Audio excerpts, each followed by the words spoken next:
Vivemos um momento de grande transformação na sociedade.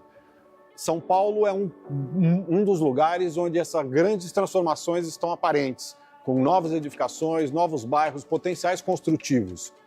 E os arquitetos estão sendo desafiados a propor um novo modelo de edifícios corporativos, edifícios e ambientes de trabalho.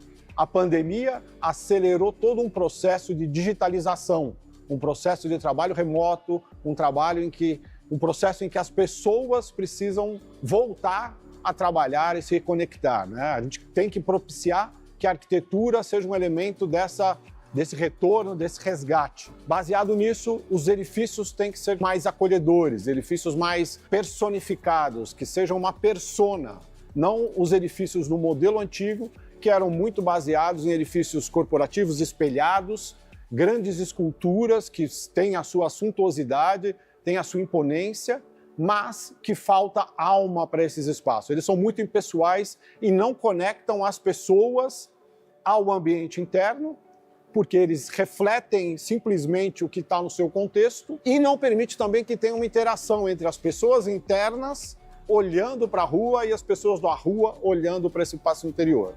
O edifício Waldir Beira é um edifício que é um exemplo dessa nova arquitetura para os ambientes de trabalho. Nós estamos diante de um quadrilátero na cidade de São Paulo, que é formado pela Avenida Faria Lima, a Rua Estados Unidos, Avenida 9 de Julho e a Avenida Rebouças.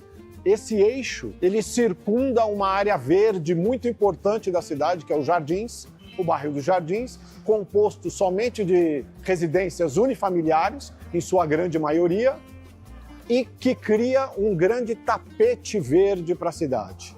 Isso é uma das condições que foram determinantes para o projeto, porque abre para o edifício a possibilidade da vista, de uma vista desimpedida e eterna. Pelo seu potencial construtivo, ele seria um edifício baixo, um edifício com cerca de 40 metros, 45 metros. E a proposta que nós trouxemos para Pedra Forte foi de um projeto disruptivo, que rompia um pouco o padrão do que é executado na cidade de São Paulo, que são edifícios compostos quase em sua totalidade por andares monolíticos, de um pavimento.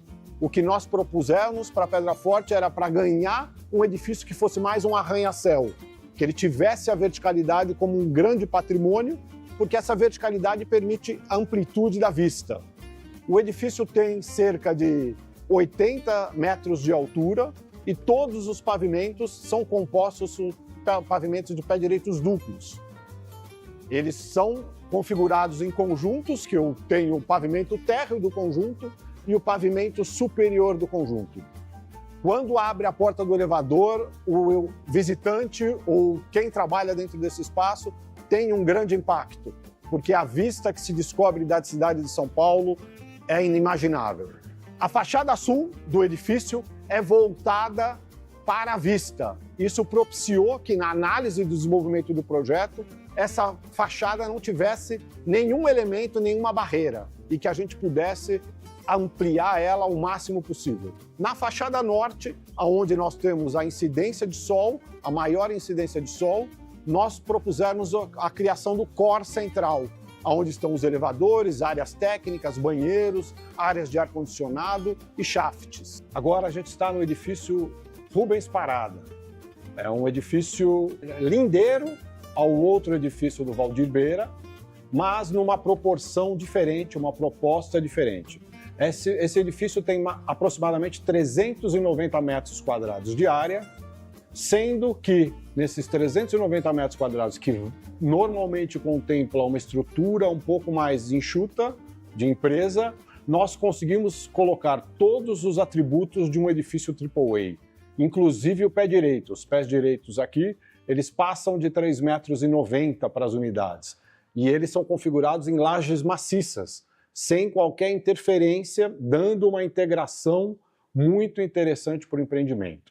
As varandas deste projeto, muito diferente do que o outro edifício do Waldir Beira, elas configuram espaços que podem ser utilizados como cafés, como salas de reuniões, como realmente um potencial de trazer a varanda para dentro do empreendimento corporativo. Todas as varandas do nosso empreendimento, elas estão colocadas nas laterais do edifício, voltada para a fachada leste e a fachada oeste. Esse edifício, ele foi pensado para que estas lâminas, essas varandas, servissem de quebra de compartimentação vertical, uma necessidade para aprovação em projetos de bombeiros. Nós unimos arquitetura e design e a parte técnica, todos em concordância. Um dos elementos que chama muito a atenção nesse empreendimento, e foi um dos carros-chefes da proposta, foi a questão desses brises. Eles têm cerca de 6 metros de altura. Eles são atirantados nas lajes maciças, no teto e no piso, criando esse efeito de uma cortina. São chapas metálicas perfuradas que conseguem atenuar a relação de insolação, tirando o sol diretamente da parte interna e possibilitando que criássemos até nuances e desenhos das sombras, que fica muito interessante dentro do conjunto. Essas chapas são pintadas em branco e nós temos a capacidade de refletir a insolação que se bate dentro desse espaço.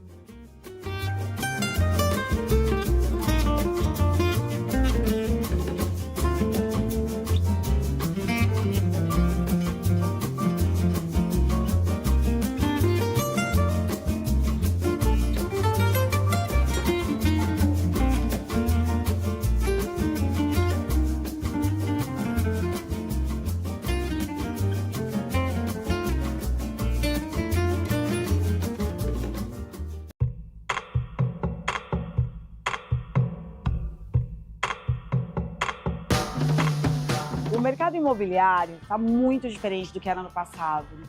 Hoje a tendência global pede demanda por empreendimentos sustentáveis. E nós estamos falando de pensar nas pessoas, de pensar na ocupação, de pensar em como aquilo pode gerar negócios, como pode virar um hub de negócios. É a escolha do terreno, a localização, a escolha da metragem, o tamanho, o design. E aí a gente está falando de projetos de arquitetura conversando com os projetos de engenharia, a diminuição de pilares dentro das lajes, então a gente tem vãos livres maiores, fachadas ativas, ali uma loja, um café. E em se falando de longevidade, da sustentabilidade desse empreendimento, em todo o escopo, em todos os detalhes que ele envolve, que esse planejamento envolve, nós vamos falar também da continuidade das empresas que estão lá, da valorização dessas empresas, dos negócios que ele pode gerar, tanto para o entorno, tanto para o bairro, para a comunidade, para essas pessoas que estão ali dentro também. Porque quando nós temos empresas multinacionais que vêm para o Brasil, que têm esse olhar para a nossa economia, para a nossa sustentabilidade, para o nosso design, tudo é um conjunto, ninguém faz nada sozinho, mas o empreendimento também não é construído só de bloco, ele é construído com um projeto pensado, o trabalho da engenharia, da arquitetura, da equipe comercial, da equipe financeira, porque você tem que viabilizar, você tem que conseguir um preço bacana, mas você tem que oferecer um produto de qualidade, você tem que fazer uma segurança jurídica, um compliance, você tem que ter sustentabilidade, você tem que pensar no seu entorno, você tem que pensar nas pessoas que estão perto, a gente tem que olhar para as pessoas que estão perto, que estão trabalhando com a gente, de vários detalhes, mas que são cada um extremamente importante.